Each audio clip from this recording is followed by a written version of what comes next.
Sob a proteção de Deus, estando presentes o conselheiro Fernando Guimarães, o auditor Ives Linhares e a procuradora junto a esse tribunal designada para a sessão, doutora Ângela, declara aberta às 14 horas, horário regimental, a 13ª sessão ordinária desta primeira Câmara do Tribunal, a qual tenho a honra de presidir. Presente ainda o conselheiro Ivan Bonilha, para o relato de 2 processos sob sua atribuição, de embargos de declaração e de tomada de contas extraordinária, incluídos na pauta desta primeira Câmara, em atendimento ao disposto no artigo 490, parágrafo 1º, e 471, parágrafo único, respectivamente, do regimento interno desta Corte. Ausente o conselheiro Hermas Brandão, por motivo de férias, tendo sido designado o auditor Ives Linhares, através da portaria 532/13 da Presidência do Tribunal, de 19 de abril de 2013. Ausentes os auditores Jaime Lichinski e Cláudio Canha, por motivo de férias. Submeto à homologação do colegiado a aprovação da ata número 12 da sessão ordinária do dia 16 de abril de 2013. Está homologada. Concedo na forma regimental a oportunidade aos membros desse colegiado para as comunicações, inclusões em pauta e devoluções de processos. Com a palavra o doutor Fernando. Senhor presidente, para solicitar a inclusão em pauta do protocolo 205.591/2013 é um pedido de certidão liberatória. Será incluído. Com a palavra o doutor Ivens. Senhor presidente, eu tenho, na verdade, 72 despachos de sobrestamento para comunicar. Eles foram emitidos, na verdade, no período em que eu estive de férias. Eu não vou enumerá-los um a um, mas apenas de forma genérica, se não houver óbice, eu informo que 51 desses sobrestamentos são em virtude do prejulgado que está discutindo a forma de cálculo das gratificações transitórias, tendo por objetivo a revisão do acórdão 163808. 4 processos foram sobrestados por se tratar de admissões de pessoal municipal, em que se aguarda o resultado de admissões do mesmo concurso. 3 dizem respeito a admissões estaduais, em que, da mesma forma, se aguarda o registro das admissões anteriores do mesmo concurso. 5 processos tratam de pensões e revisões de proveitos, em que se aguarda a decisão da aposentadoria do servidor. 3 processos de aposentadoria e pensões, em que se aguarda a decisão sobre a admissão do servidor. E, por último, 6 processos em que se discute a constitucionalidade e a legalidade do Decreto Estadual 7774/10. Esses, então, senhor presidente, os sobrestamentos que eu gostaria de comunicar. Muito obrigado. Que agradeço a Vossa Excelência. Deixo livre a palavra.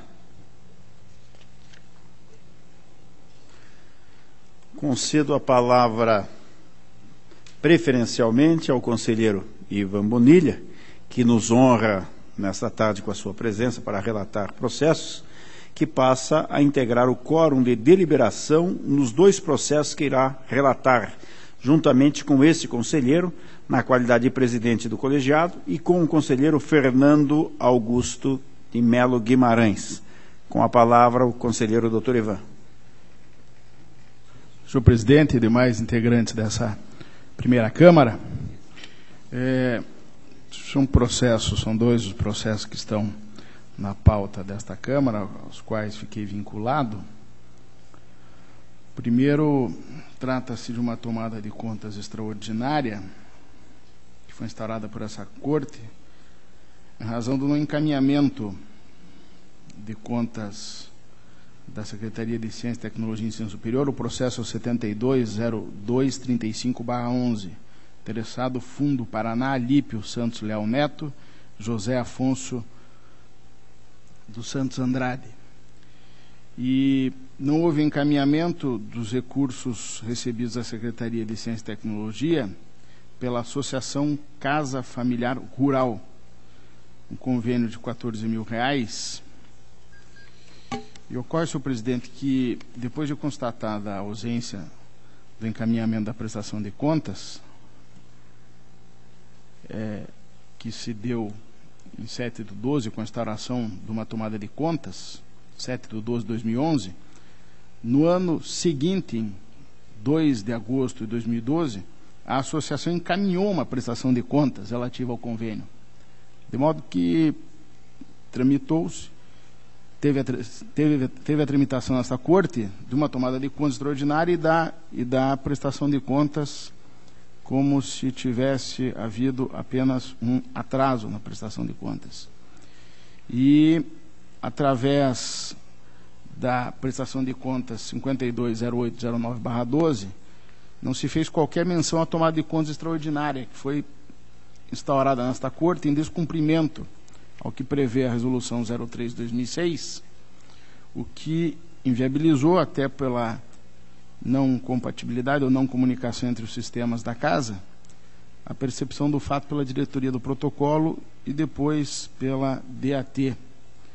A diretoria de análise e transferência destacou também que os processos de tomada de contas extraordinária e de prestação de contas, que eu fiz referência, não tramitaram paralelamente naquela diretoria, uma vez que as manifestações ocorreram em datas diferentes. Por exemplo, a da prestação de contas no mês de fevereiro e agosto de 2012 e a da tomada de contas extraordinária no mês de outubro e dezembro também de 2012. Então, senhor presidente, tendo haja vista essa situação de concorrência, eu voto pela anulação do acórdão 3783/12, que foi proferido e decidiu a questão em relação à tomada de contas extraordinária e, consequentemente, ficará sobrevivendo a decisão do acórdão 324/3 desta primeira Câmara, prolatado num processo de prestação de contas, como já fiz referência, de relatoria do conselheiro Fernando Guimarães, onde as contas foram julgadas regulares com ressalva, aplicando-se multa administrativa em razão do atraso de 492 dias no encaminhamento da documentação. Essa me parece a decisão mais razoável, haja vista essa coincidência entre tomada de contas e prestação de contas. É o relatório com o voto, presidente. Está em discussão? Em votação? Aprovado. O processo seguinte, senhor presidente, é o 11859/13. Verdade, um embargo de declaração, que com fundamento no artigo 490 do Regimento Interno e na súmula, utilizando súmula, se socorrendo de súmula do STJ, faz uso a Câmara Municipal de Conselheiro Mairinque, pelo seu presidente, João Batista de Moraes, e o gestor responsável pela prestação de contas, Antônio Carlos da Silva. É um embargo de declaração com a finalidade infringente, ou de ver modificado o resultado de julgado desta Corte, e posso já antecipar que os embargos merecem ser recebidos, dada a sua tempestividade, mas, todavia, porém, são embargos que não apontam nenhuma omissão, nenhuma contradição e têm só a conotação ou a finalidade ou a intenção de rediscutir a matéria e trazer possivelmente novos argumentos. E, diante disto, como notoriamente se sabe, os embargos não se prestam a revisar o mérito de uma decisão, única e exclusivamente esclarecer e aperfeiçoar o julgado e suprindo eventual omissão ou contradição, os quais foram configuradas, poderiam estar configurados no caso, mas isso não ocorre, senhor presidente.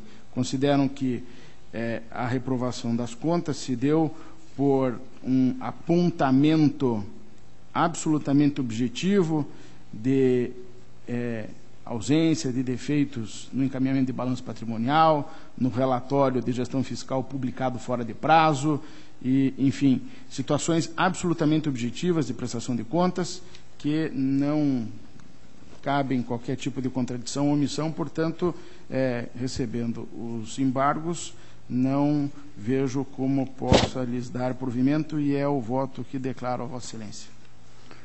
Está em discussão. Em votação. Aprovado. Senhor presidente, agradecendo pela acolhida na primeira Câmara e augurando que possa comparecer outras vezes, e pedindo licença de não poder acompanhar tão brilhante sessão, mas peço a sua licença para me retirar do plenário. Eu agradeço a sua participação. Esta primeira Câmara sente-se muito honrada e gratificada pela sua presença, e desde logo, sempre que Vossa Excelência quiser, esta primeira Câmara estará à disposição para ouvi-lo de forma atenta e da maneira sempre brilhante que Vossa Excelência se pronuncia. Muito obrigado pela sua participação.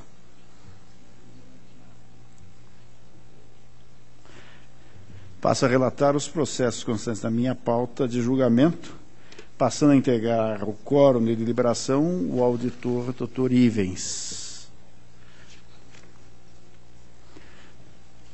Processo número 10.2400/02.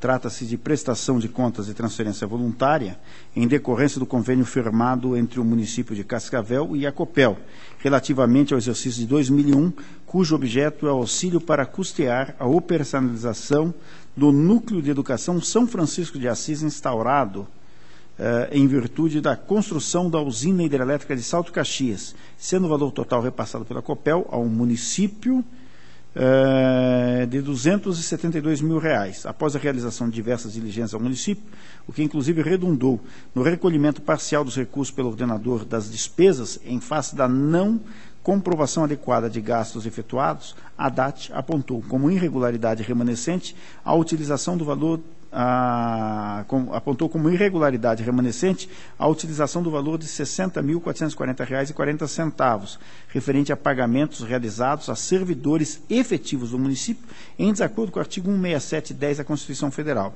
Manifestando-se sobre o apontamento, a municipalidade inicialmente coloca as circunstâncias que ensejaram a realização da avença, segundo consta da defesa, não é? Peça, página 87, aspas, a Copel responsável direta pela usina e pelas necessidades de providenciar o reassentamento, entendeu conveniente firmar parceria com o município de Cascavel em 1999, visando conjugar esforços entre as partes na operacionalização do Núcleo de Educação São Francisco de Assis, fecha-se aspas.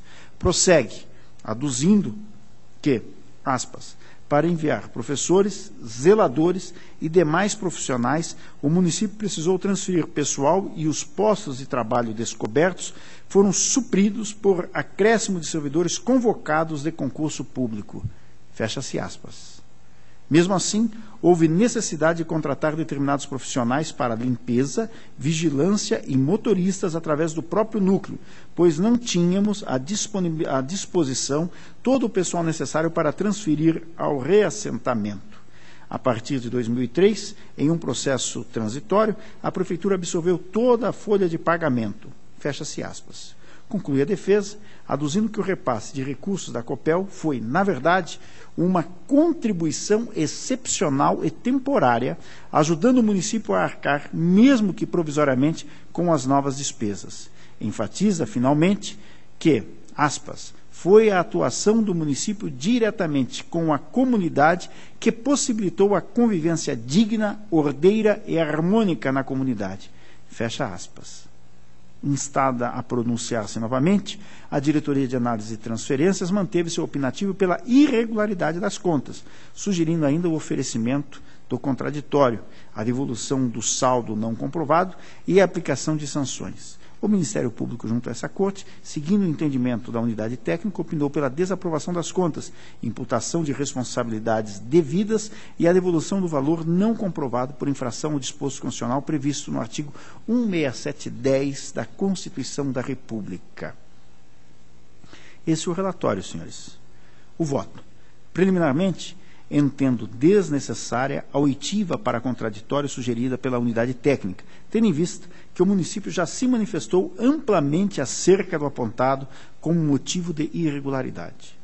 Quanto ao mérito, merecem ponderações as razões apresentadas no contraditório, que visam justificar o pagamento das despesas tidas como irregulares.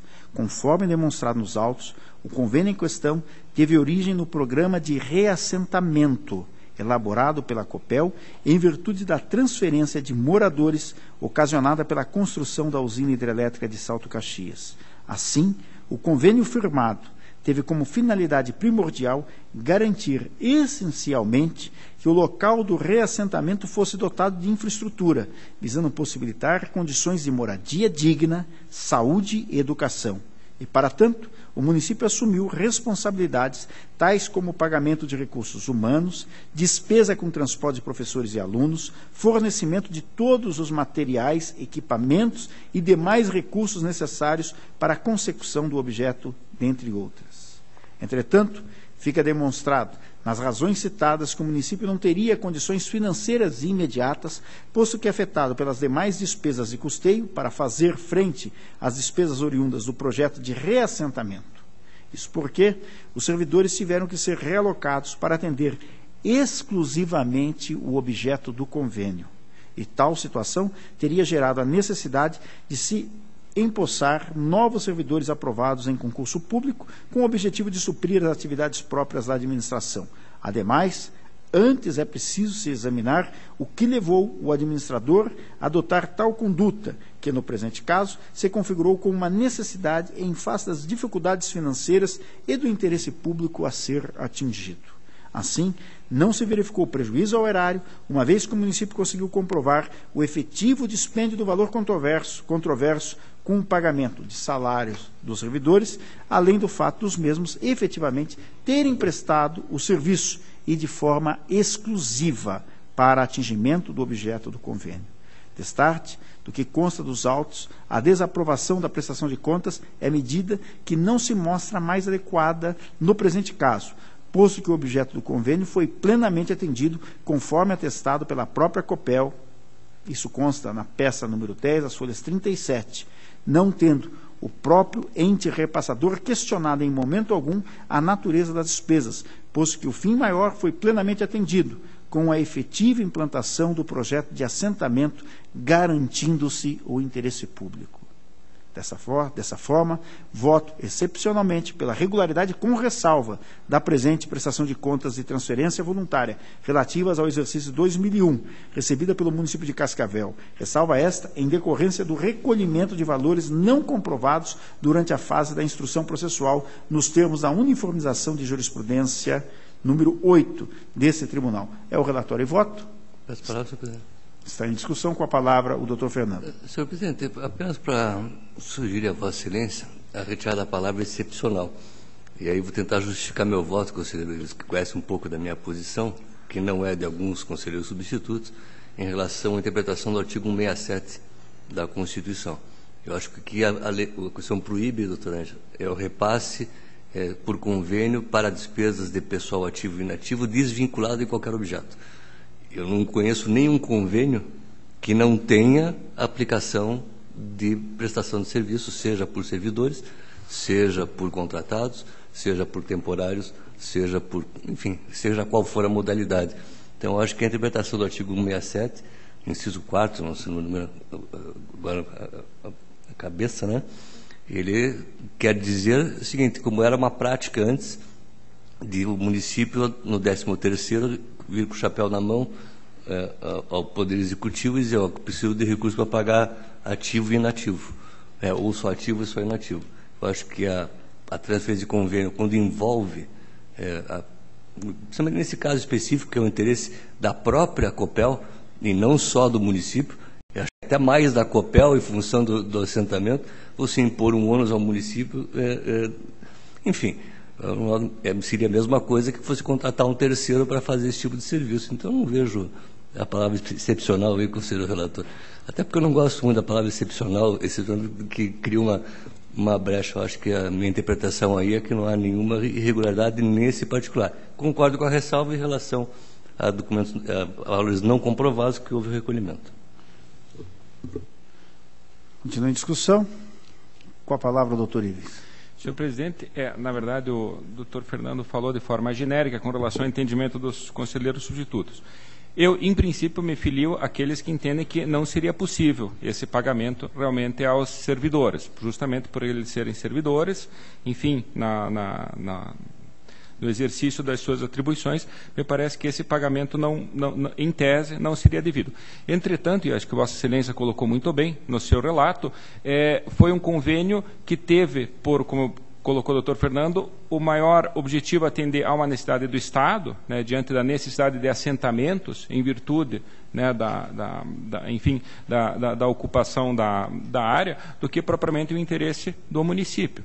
E o município, evidentemente, como foi colocado, não tinha recursos para fazer esse assentamento, teve inclusive que chamar novos servidores, né, de concurso público, então me parece que penalizá-lo com uma desaprovação realmente seria descabido. Entretanto, eu manteria o caráter excepcional da aprovação, justamente por entender que, por se tratar de servidor efetivo, como regra geral, salvo circunstâncias excepcionais, não poderia ter recebido esse valor. Mas eu volto a dizer, eu entendo que nesse caso restou devidamente caracterizada a excepcionalidade que justifica, então, esse repasse e a utilização como foi feita pelo órgão recebedor dos recursos, né, o município de Cascavel. Então, esse seria apenas o meu comentário, né, me contrapondo, em certa medida, à colocação do conselheiro Fernando. Continua em discussão. Bom, eu... Feito o registro, eu mantenho o meu voto e está em votação. Aprovado.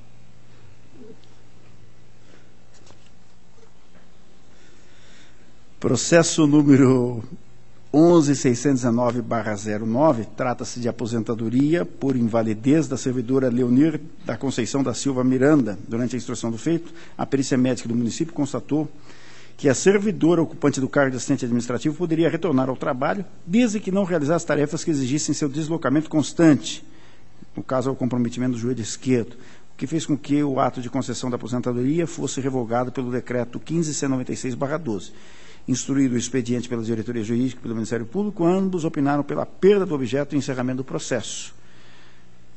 Este é o relatório. Considerando a revogação do ato de aposentadoria por invalidez, a implicar na perda do objeto dos presentes autos e os opinativos uniformes da diretoria jurídica e do Ministério Público, voto pelo encerramento do processo. Está em discussão, em votação. Aprovado. Processo 47.2882/09, tratam os presentes autos e a aposentadoria concedida à servidora Cristina Geni Pereira Padilha, do cargo de professora. Em sua primeira manifestação nos autos, a diretoria jurídica opinou pela realização de diligência externa à origem em razão da ausência de documentos, consignando a necessidade de esclarecimentos complementares. Devidamente cientificada, a municipalidade encaminhou a declaração de não acúmulo de proventos, tendo prestado esclarecimentos acerca do adicional por tempo de serviço. Apesar disso, a unidade técnica considerou que, aspas, pairam dúvidas sobre o fundamento constitucional utilizado, fecha-se aspas. Autorizada a nova diligência, o município encaminhou o decreto 25.664/2012, retificando o ato original de aposentadoria. Em sua derradeira manifestação, a unidade técnica, após afirmar, aspas, que o órgão de previdência municipal deixou de providenciar novamente a certidão referente ao tempo prestado pela servidora no serviço público, na carreira e no cargo, fecha aspas, opinou pela negativa de registro do ato. O Ministério Público, acompanhando a unidade técnica, opina pela negativa de registro do ato aposentatório e aplicação de multa.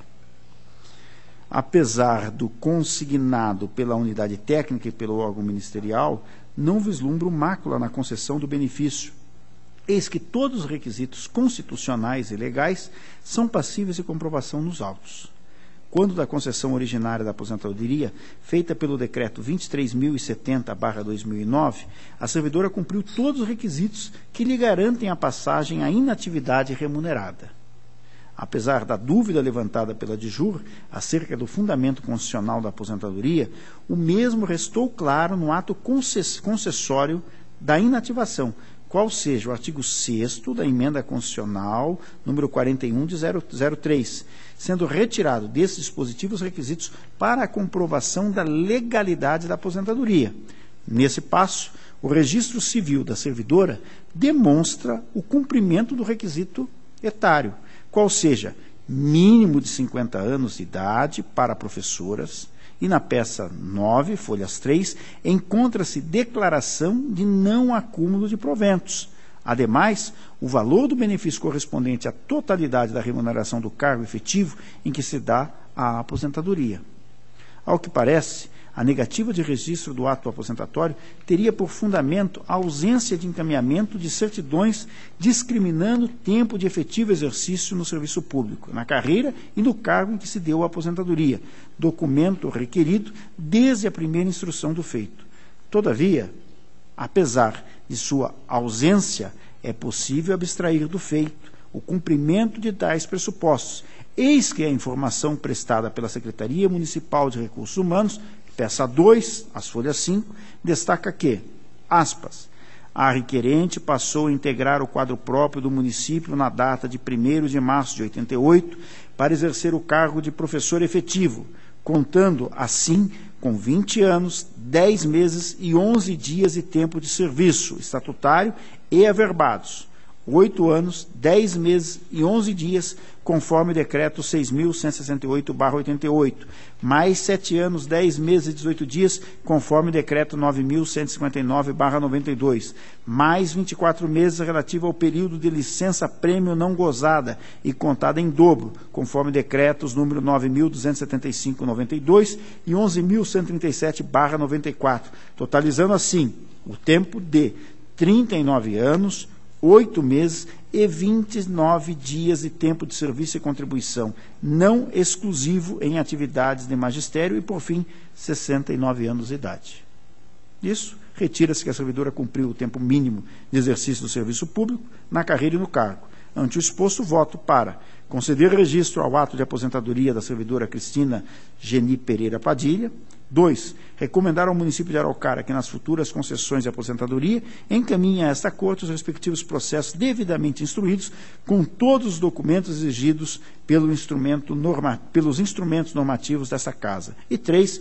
Aplicar multa ao senhor Albanor José Ferreira Gomes, prefeito municipal à época, prevista no artigo 87.1b da lei orgânica dessa Corte, tendo em vista que deixou de atender diligência sugerida pela diretoria jurídica. É o relatório e voto? Está em discussão, em votação. Aprovado. Processo 57.5126/10.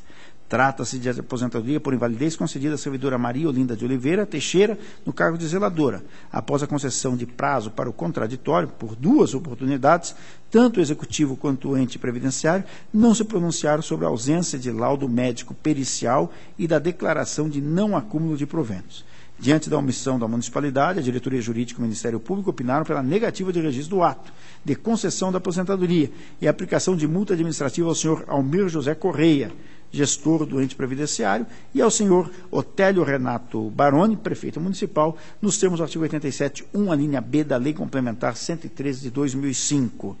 Apesar do apontado pela unidade técnica, vislumbro que nos autos se encontra laudo médico pericial devidamente assinado. Certo é que no documento constante em folhas 11 da peça 2, intitulado, entre aspas, conclusão, perícia, fecha aspas, não há assinatura. No entanto, no documento imediatamente posterior, nominado, aspas, comunicado de resultado de exame médico, consta a assinatura do perito médico, o qual conclui expressamente pela aposentadoria por invalidez não integral, fecha aspas. Apesar de vencido o ponto relativo ao laudo pericial, subsiste a ausência da declaração de não acúmulo de proventos. A exigência da declaração tem como objetivo a demonstração se as aposentadorias concedidas pelos regimes próprios de previdência não incidem na vedação contida no artigo 10, parágrafo 10 e 40, parágrafo 6º, ambos da Constituição.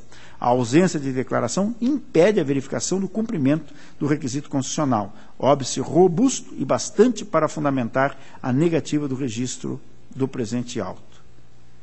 Destarte, acompanha os opinativos uniformes da Diretoria Jurídica e do Ministério Público junto a esse Tribunal de Contas e voto para 1.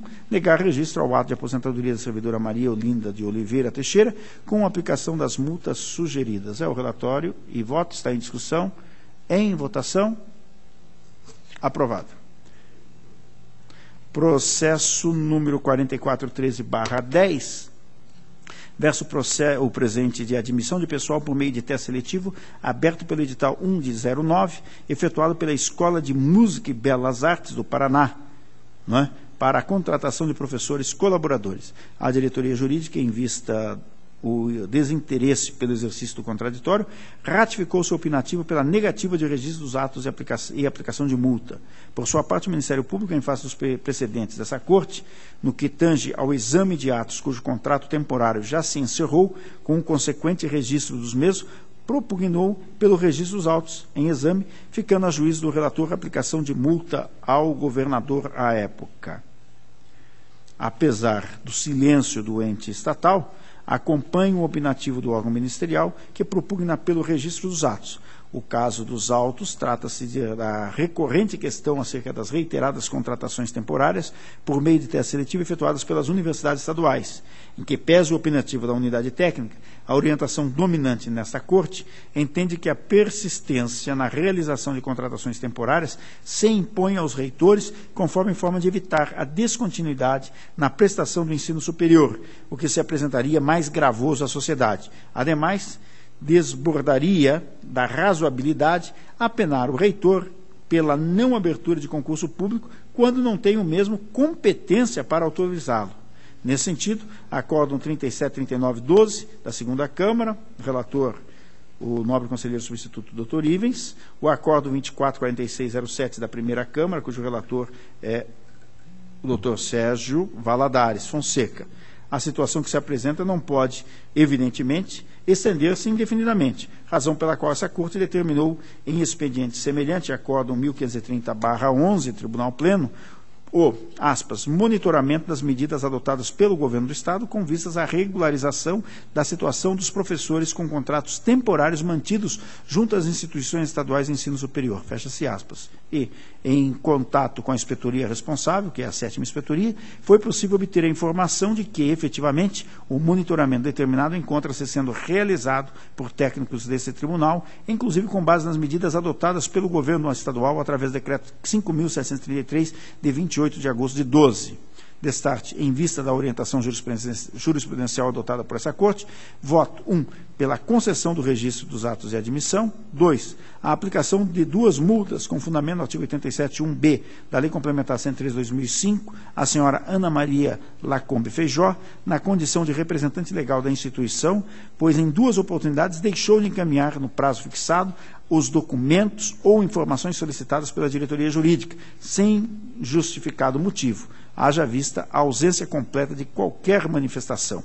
Por fim, incabível se mostra a aplicação de multa ao governador à época, eis que não faz sequer parte do presente processo, não tendo, de igual forma, participado dos atos contratuais que se encontram no presente. É o relatório e voto, está em discussão, em votação, aprovado. Processo 350.183/12 trata os presentes autos de admissão de pessoal por meio de teste seletivo, aberto pelo edital 4210, efetuado pela Universidade Estadual de Londrina para a contratação de professores colaboradores. A Diretoria de Contas Estaduais informou que, aspas, a documentação se encontra de acordo com a Instrução Normativa 8 de 2006, fecha-se aspas, e que as admissões efetuadas observaram os limites da Lei Complementar 101/00, o prazo de validade do teste seletivo e a ordem de classificação. A Diretoria Jurídica, retratando-se de sua primeira manifestação, entendeu que a contratação por teste seletivo é medida excepcional que tem sido aplicada na forma rotineira, tendo opinado pela negativa de registro, da mesma forma que o Ministério Público junto ao Tribunal de Contas. Compulsando detidamente o feito e pontualmente cada admissão, percebe-se que nem todos os ingressos descumprem o preceituado em lei, considerando que 3 admissões tiveram sua origem em fatos ocorridos no decorrer do ano de 2009 e eleitos como legítimos a autorizar a contratação, a saber, exoneração, aposentadoria e falecimentos, os quais geraram uma necessidade temporária a autorizar a contratação por tempo determinado, Assim, ao que parece, apenas as admissões de Diogo Caouro Takayama, Marcelo Rigon e Décio Luiz Gazzoni Filho, se utilizados os fundamentos escolhidos no opinativo técnico e ministerial, poderia ser negado o respectivo registro. No entanto, essa não vem sendo a orientação dominante nessa Corte, conforme relatado no processo anterior. Destarte, em vista da orientação jurisprudencial adotada, voto pela concessão do registro dos atos de admissão que compõem o presente protocolo. O relatório e voto está em discussão, em votação. Aprovado.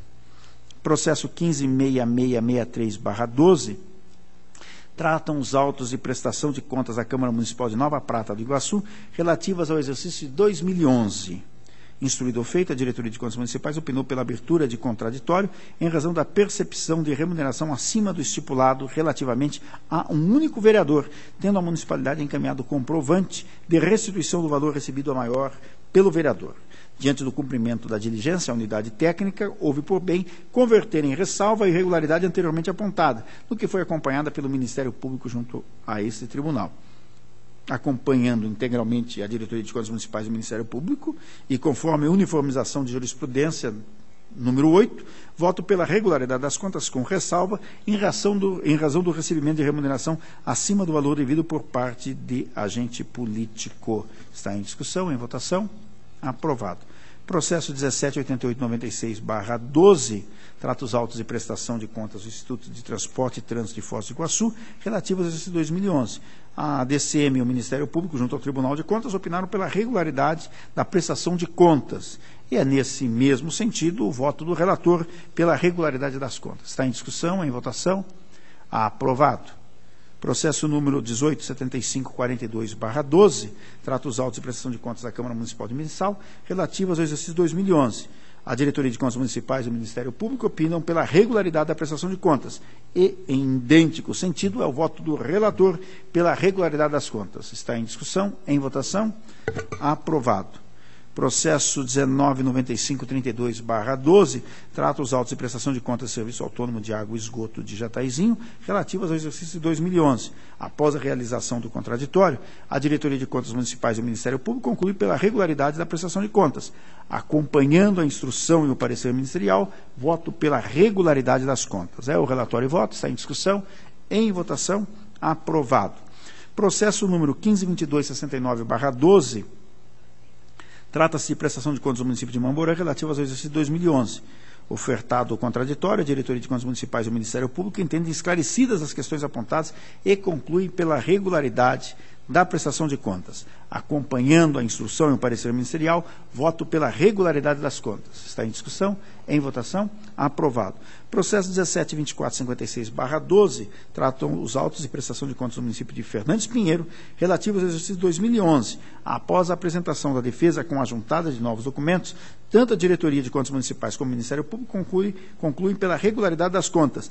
Nesse sentido é a proposta de voto do relator pela regularidade das contas. Está em discussão, em votação. Aprovado. Minha pauta está cumprida. Peço desculpas pelo longo tempo que tomei dos senhores, mas passo a palavra, nesse momento, ao conselheiro Fernando Guimarães para o relato dos processos sob sua atribuição. Excelentíssimo senhor presidente e demais integrantes desta Câmara, inicio o processo a pauta pelo processo 205.591/2013, que solicita inclusão em mesa a um pedido de certidão liberatória da Associação Betel do município de Sarandi. A diretoria de análise de transferência manifesta pelo deferimento, a diretoria de execuções, por sua vez, acompanhando o Ministério Público, manifesta pelo indeferimento em função da existência do obstáculo, ou seja, de contas julgadas irregulares pelo atual gestor.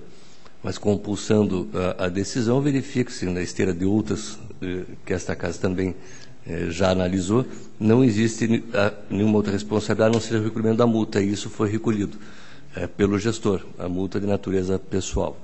Acredito que, apesar da irregularidade, não existindo outra forma de saneamento por parte da entidade da decisão, não vejo por que manter a pena de proibição de certidão liberatória. Por isso que, discordando da diretoria de execuções do Ministério Público junto ao Tribunal. O propósito de voto é pelo deferimento. Está em discussão. Em votação. Aprovado. Tem o processo 628/72/2013 do município de Castro, interessado o Reinaldo Cardoso.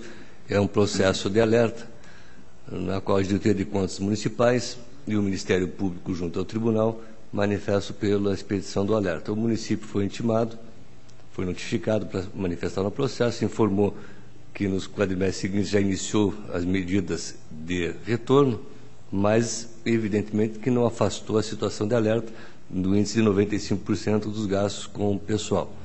Apenas a ressalva que faço é que o alerta está sendo emitido em abril de 2013 e o quadrimestre refere-se a agosto de 2012. Então, novamente, estamos em xeque, em discussão, a questão da forma de tramitação do processo de alerta, senhor presidente.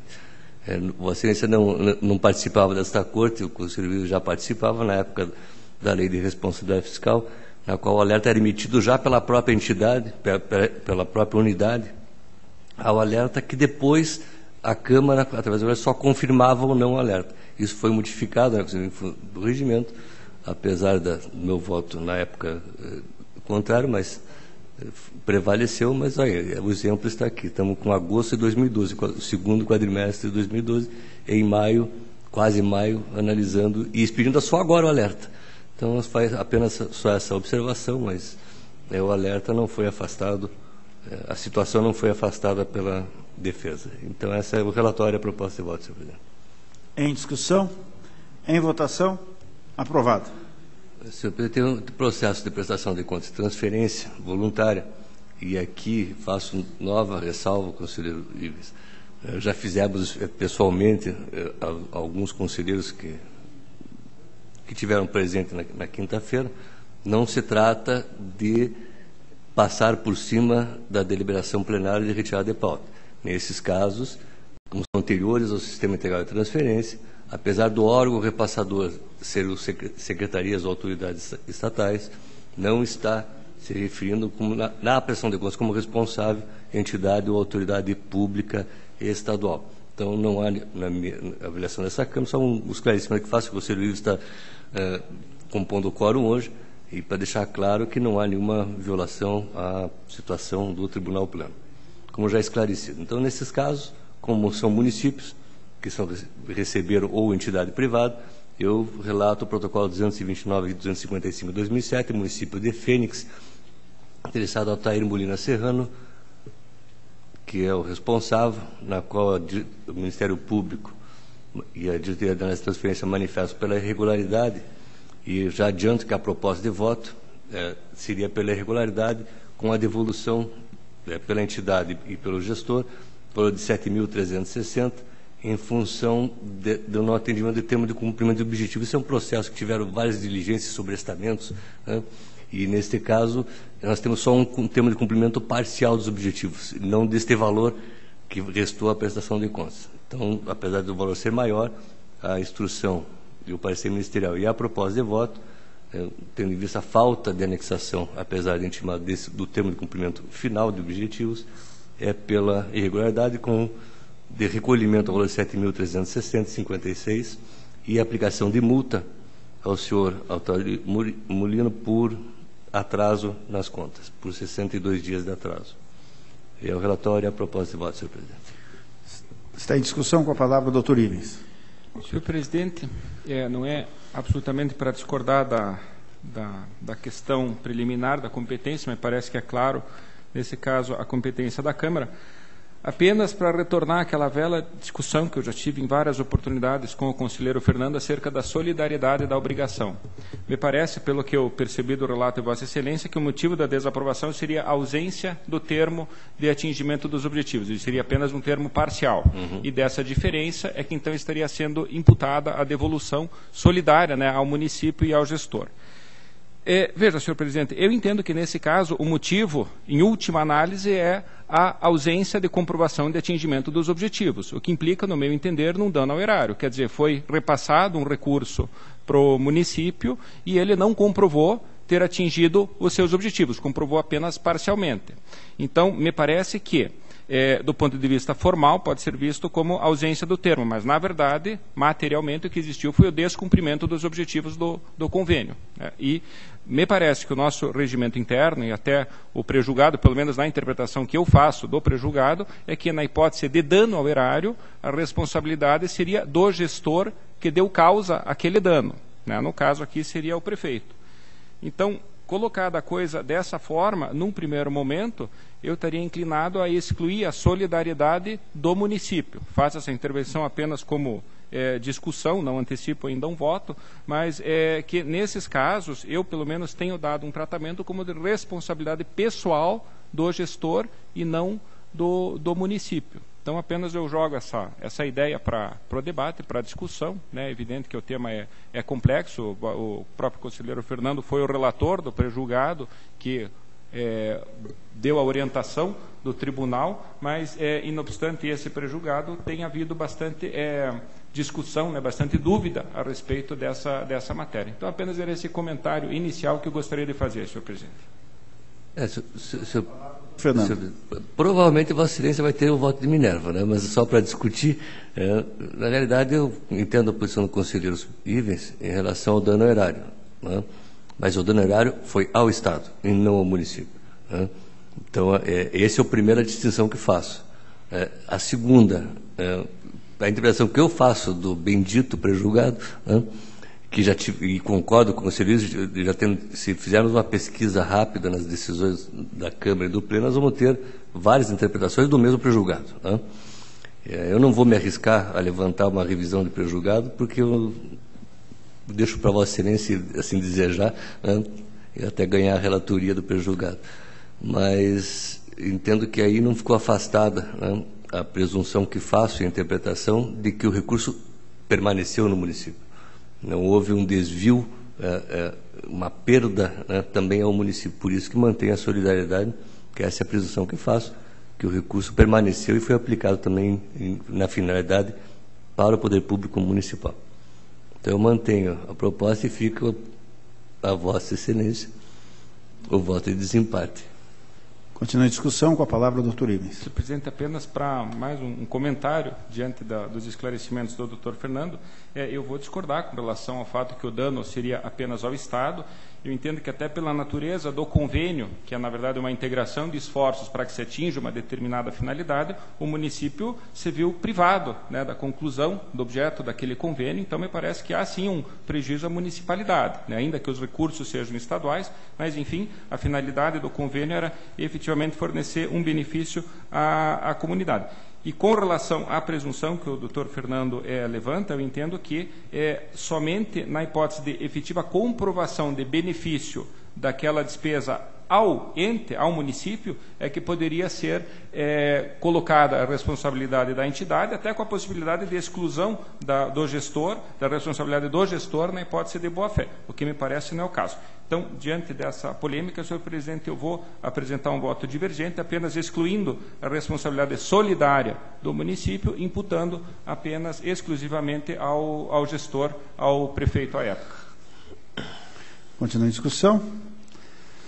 Em votação, havendo o voto divergente e cabendo a essa presidência o voto Minerva, tenho que seguir a outros votos, ou outro voto que já proferi em acórdão em situação semelhante, responsabilizando apenas o gestor. Então, acompanho o voto divergente do conselheiro substituto, doutor Ivens, a que passa a ter aí a incumbência de elaboração do acórdão. Está aprovado, então, a divergência. Senhor presidente, na sequência, 182.833/19, também a pressão de gosto de transferência, Associação Paraense Cultura, interessado Dario Bortolini, Ministério Público acompanhando a diretoria de análise de transferência, manifesto pela regularidade com ressalva em função de algumas parcelas, valores de despesas aplicados fora do período do termo de aplicação. E essa também é a proposta de voto, considerando o termo de objetivo e os demais documentos que instruem, é pela regularidade com ressalva. Está em discussão. Em votação. Aprovado. Na sequência, 231.303/2010, Fundação de Apoio à Educação, Pesquisa e Desenvolvimento Científico e Tecnológico da Universidade Tecnológica Federal do Paraná, UFA, FUNTEP, alguma coisa assim, né, de recurso repassado pela Secretaria de Ciência e Tecnologia, na qual a Diretoria de Análise de Transferência e o Ministério Público manifestam pela regularidade com ressalva. Essa também é a proposta de voto pela regularidade com ressalva em função de uma parcela de um valor expendido maior não previsto no plano de aplicação aprovado pelo órgão concedente e já recolhido ao poder concedente. Então, a regularidade com ressalva, senhor presidente. Está em discussão. Em votação. Aprovado. 233.209/2010, Associação de Pais e Amigos Excepcionais de Jundiaí do Sul. São 3 interessados: Eva Lúcia Dias de Almeida, Leisa de Fátima Lima Viana e Maurício Luciano Pinto de Almeida, no qual tanto a Diretoria de Transferência como o Ministério Público manifestam pela irregularidade por um valor não comprovado de R$ 3.600, desculpe, e também aplicação de multa, né, aos gestores. Deixa eu ver se aqui tem multa. Não, só o recolhimento parcial por um valor não comprovado. Essa também é a proposta de voto, já que não foi afastado, apesar das várias diligências, esses valores, no total de 3.600, então é pela irregularidade, com devolução pelos 3 gestores de forma solidária, também da associação de forma solidária. E Vossa Excelência não discorda, né? Então, está ótimo. Não havendo discordância, está em discussão. Em votação. Aprovado. A sequência tem o 276.332/2012, é uma operação de custo de transferência voluntária, Consórcio Internacional da Saúde da 22ª Regional de Saúde de Vaiporã. É um processo de transferência voluntária no valor de 234.216. Aqui, neste caso, é um convênio firmado com a Secretaria de Saúde. Nesse caso, a Diretoria da Análise de Transferência sustenta que se trata de contrato e não de convênio. Eu não vou discutir se é contrato ou convênio, né? Acredito que, neste caso específico, está mais próximo ao convênio do que contrato. Mas não vou criar uma polêmica desnecessária, vou acompanhar tanto o Ministério Público como a Diretoria da Transferência pela baixa dependência, encaminhando a questão à 6ª Inspetoria de Controle Externo, responsável pela fiscalização da Secretaria de Estado da Saúde. Em discussão. Em votação. Aprovado. Na sequência de admissão do pessoal, 568.421/2009, uma admissão da Secretaria de Estado da Família e Desenvolvimento Social. Esse aqui é um processo interessante, conselheiro Ives, conselheiro Durval. É o 568.421/2009.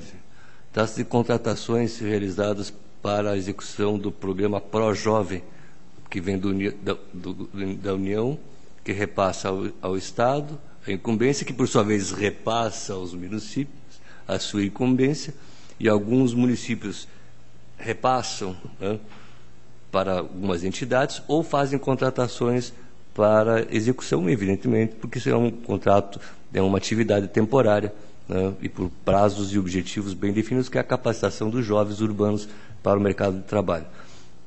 Nós fizemos aqui, são vários municípios, né, são 7 ou 10 municípios, e a Diretoria Estadual, por técnica de amostragem, de auditoria, selecionou o município de Arapongas para a realização dos testes, legalidade das admissões.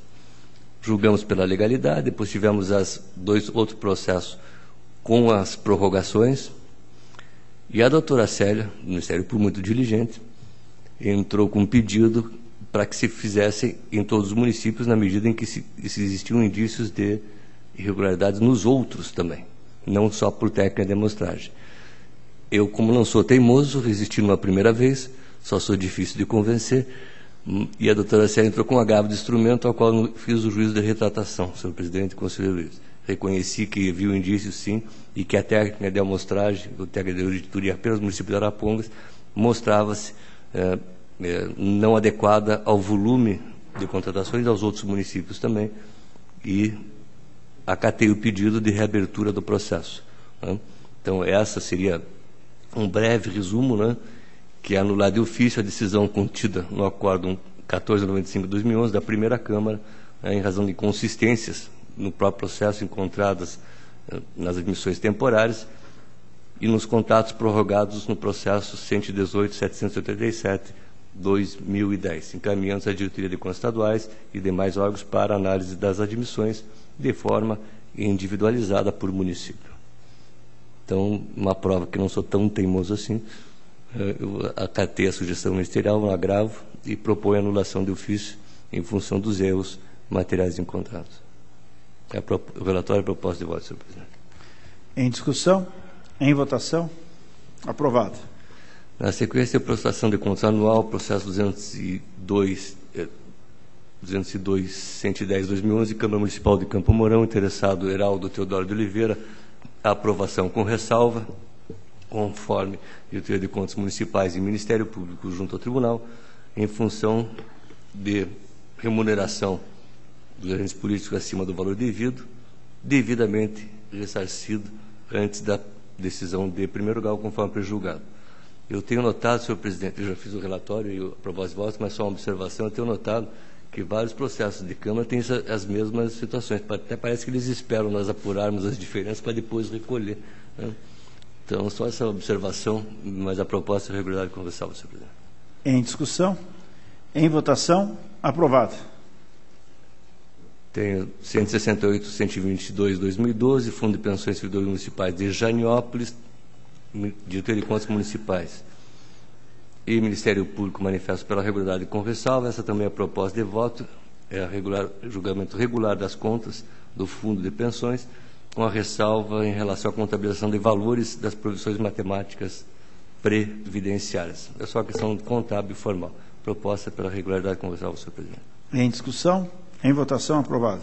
170.992/2012, Fundo de Previdência e Servidores Municipais de Turvo, interessado Tércio Sobjac, também é uma prestação de contas anual, exercício 2011, diretoria de contas municipais e Ministério Público de Contas, manifesto pela regularidade com ressalva. Essa também é a proposta de voto pela regularidade com ressalva, em função de saldo contábil de provisão matemática, divergente também do laudo de avaliação atuarial, mas que esse aqui já foi corrigido também no exercício sequente de 2012. Não estou adotando a ideia de que corrigir o exercício seguinte sanado 2011. Só estou fazendo uma observação em favor, na dúvida para o réu. Só isso.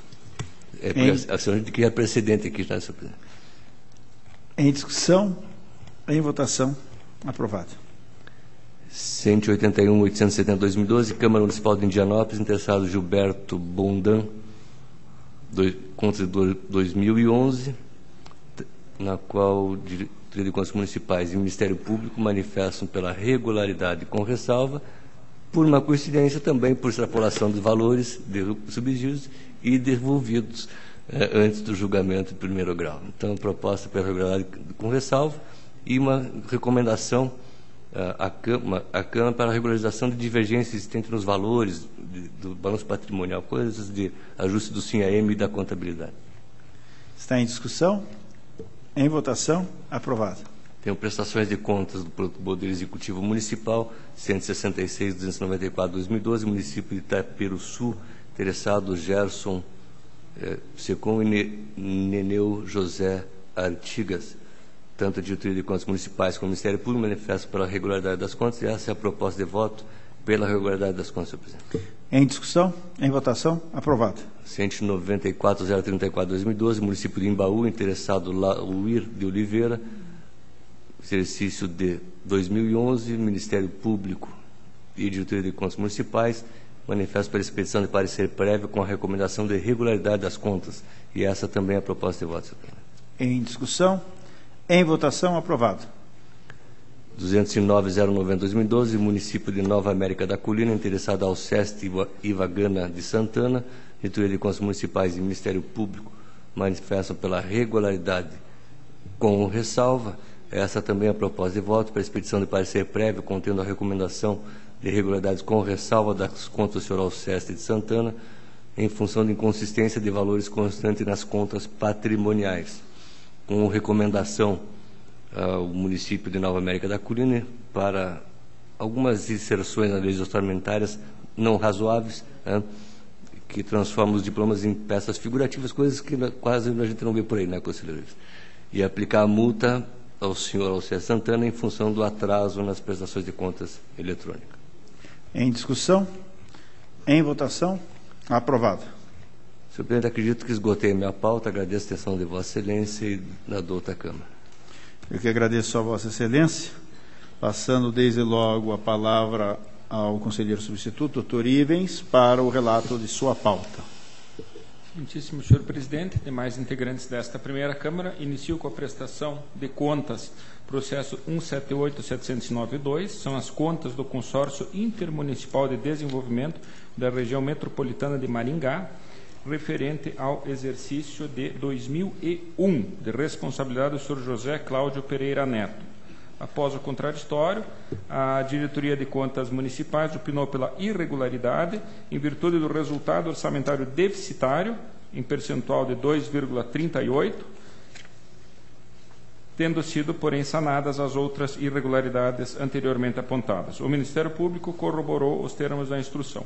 Eu vou divergir, senhor presidente, em relação a essa conclusão pela irregularidade, não apenas pelo percentual de 2,38%, mas pelo fato de que, no contraditório, a entidade comprovou que o déficit foi causado pelo fato de o município de Maringá não ter feito o repasse do valor devido, do valor que era devido ao consórcio, no encerramento do exercício de 2001. E esse repasse, na verdade, veio a ser feito no exercício de 2002. Então, me parece que esse déficit, além de ter um valor baixo, não teve como origem uma má gestão, mas sim a ausência de repasse pelo município de Maringá. Então, eu proponho a conversão desse item em ressalva, julgando no mais regulares as contas. Em discussão? Em votação, aprovado. O processo seguinte é um ato de inativação 62842410, em que tanto o Ministério Público quanto a diretoria jurídica concluíram pela legalidade e registro do ato. Esse também é o meu voto, apenas eu consigno a observação lançada pelo dirigente parecer da doutora Ângela, com referência à inadequação da correção que foi feita pelo município do ato de inativação. Na verdade, foi expedido um decreto em 2007, durante a instrução foi sugerida uma correção e o município limitou-se a republicar esse mesmo decreto com a correção, ao invés de expedir um outro decreto, né? Então, a doutora Ângela apontou com absoluta propriedade essa irregularidade que, não obstante não implique na negativa de registro, deve ser objeto de uma recomendação. Então, eu acolho integralmente o parecer da doutora Ângela, propondo o registro com essa recomendação indicada. Está em discussão? Em votação? Aprovado. Os processos seguintes, 96745511, do Instituto de Aposentadoria e Pensões de Campo Largo, 37197411, do município de Cruzeiro do Oeste, 74718411 e 56889912, todos eles tratam de atos de inativação em que não foi feita a publicação do valor dos proventos. Então, conforme números precedentes, eu proponho, acompanhando as manifestações uniformes, o registro dos respectivos atos, apenas com a recomendação de que a entidade passe a fazer constar do ato de concessão de benefício o valor dos proventos. Em discussão? Em votação? Estão aprovados os 4 processos relatados pelo Dr. Ivens. Por último, senhor presidente, uma admissão de pessoal, processo 46459610 da Universidade Estadual de Maringá, em que foi um concurso, um teste seletivo para contratação temporária de professor, da senhora Érica Fernandes Alves, em substituição à senhora Juliana Reichert Assunção Tonelli, que foi aposentada conforme resolução de março de 2010. A diretoria jurídica opina pela negativa de registro, entendendo que teria havido contratação em substituição a um trabalhador temporário. O Ministério Público, entretanto, entende opina pelo registro, haja vista que, no seu entender, teriam sido satisfeitos os requisitos da Lei Complementar 108. Eu acompanho a manifestação do Ministério Público, senhor presidente. Me parece que a servidora aposentada, da qual se originou a vaga, a senhora Juliana Reichert Assunção Tonelli, efetivamente era funcionária do quadro efetivo da universidade. Então, me parece que a sua aposentadoria efetivamente autoriza a contratação temporária de uma nova servidora, no caso a senhora Érica Fernandes Alves, mas ainda, na minha opinião, mesmo que fosse uma servidora, um trabalhador temporário, entendo que ainda assim seria possível essa substituição, mas nem é esse o caso. Me parece que houve um equívoco na avaliação pela douta diretoria jurídica quanto ao quadro fático. Então, por esse motivo, senhor presidente, eu acompanho o Ministério Público pelo registro do ato. Em discussão? Em votação? Aprovado. Era o que constava da minha pauta e agradeço a atenção, senhor presidente. Eu que agradeço a Vossa Excelência. Deixo livre a palavra. Convoco para a sessão do dia 30 de abril de 2013, terça-feira, 14ª sessão ordinária dessa primeira Câmara, às 14 horas. Horário regimental, levanta-se a sessão.